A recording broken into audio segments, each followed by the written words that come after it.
এই দেশটা, এই পবিত্র ভূমি, এই আমাদের এই পবিত্র জন্মভূমি, আল্লাহর অলিগণদের জন্মভূমি, কোনো ব্যক্তির কাছে, কোনো অলিগার্কদের কাছে আমরা দেশটাকে ইজারা দিতে প্রস্তুত নয়, কোনোদিন হতে দিব না ইনশাআল্লাহ।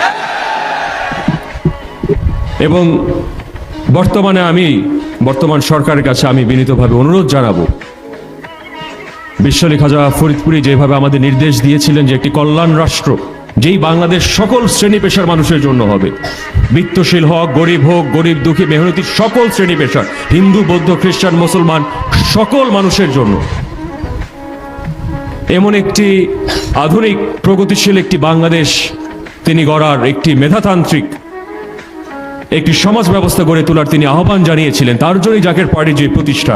তো সেই আলোকে আমি আপনাদেরকে বলবো যে বাংলাদেশের সরকারের তহবিলে এই যে 8 লক্ষ কোটি টাকার বাজেট, আমি বারবার বলে এসেছি, এটার অর্থের সুষম বন্টন এবং গুণগত ব্যয় নিশ্চিত না করলে, জেলা পর্যায়ে যদি বাজেট বরাদ্দ না করা হয়, দেশের আগামী 54 বছর তো 55 বছর আপনারা দেখেছেন অর্থনৈতিক পরিকল্পনার যে সম্পূর্ণ ব্যর্থ চিত্র, আগামী 100 বছরও কোনো ধরনের উন্নতি আসবে না যদি সুষম বন্টন এবং গুণগত ব্যয় নিশ্চিত না করা হয়।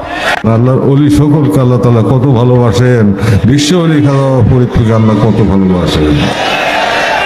তাই তিনার প্রতিষ্ঠিত পার্টি, এই পার্টির বিজয় না হওয়া পর্যন্ত শান্তি আসবে না। আর জাকের পার্টির বিজয় হবে, ইসলাম জিন্দা হতা হয় হর কারবালা কি বাদ, অসুরকে খাবে, তারপর জাকের পার্টির বিজয় হবে। ঐক্যবদ্ধ করার জন্য আমাদের প্রয়াস এবং আমাদের প্রচেষ্টাকে সফল করে দেন এবং সমস্ত মুসলিম উম্মাহকে ঐক্যবদ্ধ করার জন্য আমাদের প্রয়াসকে সফল করে দেন। প্রকৃত ইসলামের শাশ্বত মহিমা দীপ্তিময় চাঁদের আলো আবার উদ্ভাসিত করেন, যা কারবালার ময়দানে জগৎলোভী শয়তানদের হাতে রক্তাক্ত হয়েছিল, ধুলায় ধূসরিত হয়েছিল।